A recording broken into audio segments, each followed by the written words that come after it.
Assalamualaikum warahmatullahi wabarakatuh, dan salam sejahtera untuk kita semua. Tak jarang di antara kita tidak bisa donor darah karena denyut nadi rendah, padahal rutin bersepeda selama bertahun-tahun dan menjalankan pola hidup yang sehat. Memang, salah satu persyaratan donor darah adalah memiliki denyut nadi antara 50 hingga 100 bpm. Orang yang aktif berolahraga, termasuk bersepeda, denyut jantung istirahatnya rendah. Detak jantung istirahat normal untuk orang dewasa berkisar antara 60 hingga 100 detak per menit. Atlet yang dikondisikan dan individu yang sangat bugar bisa memiliki detak jantung istirahat normal 40 hingga 60 detak per menit. Ini menunjukkan tingkat kebugaran kardiovaskular yang tinggi. Pesepeda Tour de France rata-rata memiliki denyut jantung istirahat lebih rendah dari 40 bpm. Tes fisiologis yang dilakukan pada Chris Froome oleh tim Sky untuk menepis tuduhan doping menunjukkan bahwa detak jantung istirahatnya turun hingga 29 bpm.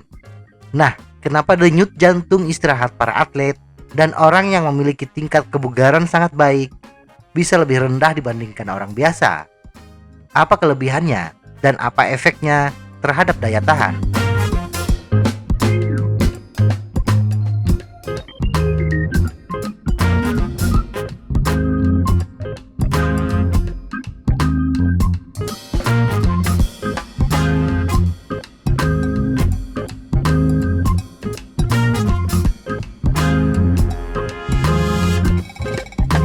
Kenapa denyut jantung rendah?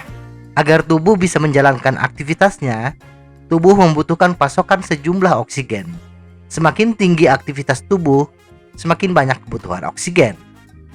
Darah yang keluar dari jantung menuju organ tubuh membawa oksigen yang dibutuhkan.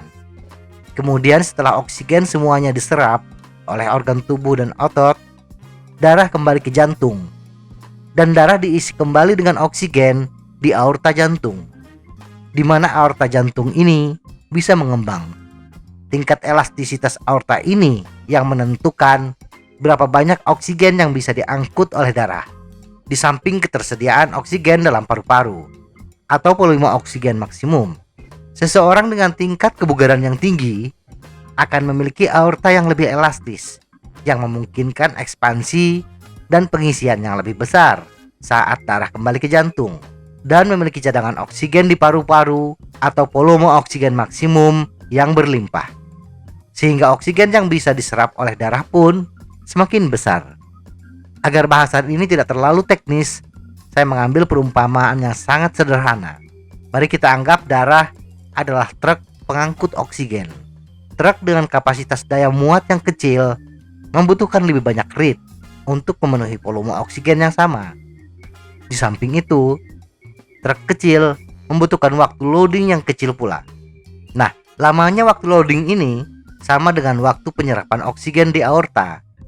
Semakin besar kapasitas daya angkut darah, maka semakin lama darah berada di aorta, sehingga dalam 1 menit jumlah rit darah yang sama dengan detak jantung semakin kecil. Itulah kenapa orang yang lebih bugar memiliki detak jantung yang lebih rendah. Nah, ketika kita rutin melakukan latihan aerobik, daya tahan, maka jantung kita menjadi lebih besar dan kuat. Tingkat elastisitas aorta semakin besar, dan oksigen yang bisa kita hirup akan semakin besar, sehingga darah yang dipompa mengandung lebih banyak oksigen. Nah, karena kebutuhan oksigen ketika istirahat tetap, sementara oksigen yang terkandung di dalam darah tinggi, maka jantung berdetak lebih rendah. Jadi, semakin bugar seseorang, semakin ringan kerja jantung. Tekudu rusuh, tidak harus buru-buru. Apa kaitannya dengan daya tahan? Kita memiliki batas teratas detak jantung, atau yang biasa dikenal detak jantung maksimum. Ketika kita beraktivitas, kebutuhan oksigen semakin meningkat. Semakin tinggi intensitas latihan, semakin besar pula oksigen yang dibutuhkan. Kembali kita menggunakan analogi yang sangat sederhana. Angka-angka dari satuan berikut bukan ukuran yang sebenarnya. Misalnya ketika istirahat, kita membutuhkan 30 liter oksigen per menit. Bila detak jantung orang dewasa normal 60 bpm, artinya dalam satu detak jantung, darah membawa 0,5 liter oksigen. Sedangkan orang yang lebih bugar, seperti atlet, yang memiliki detak jantung 30 bpm, setiap detak jantung, darah akan mensuplai oksigen sebanyak 1 liter. Nah, ketika kita bersepeda dengan intensitas sedang, misalnya tubuh membutuhkan oksigen sebanyak 45 liter per menit, maka jantung orang normal, kapasitas darah 0,5 liter per detak, akan berdetak sebanyak 90 bpm. Sedangkan atlet hanya membutuhkan 45 bpm. Di sini kedua kelompok masih bisa melakukannya. Tetapi ketika bersepeda dengan intensitas tinggi, misalnya sprint atau bersepeda di tanjakan, kebutuhan oksigen bisa berlipat-lipat. Misalnya kebutuhan oksigen 90 liter per menit. Maka orang biasa jantungnya akan berdetak sebanyak 180 bpm. Sedangkan atlet hanya 90 bpm.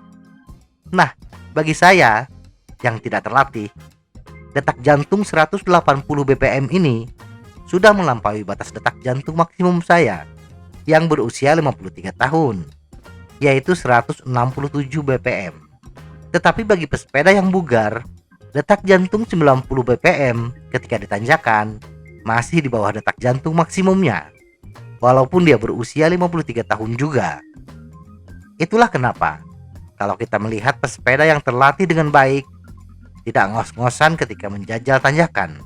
Nah, bagi yang rajin goes dan detak jantung istirahatnya rendah, jangan berkecil hati, karena tidak bisa donor darah.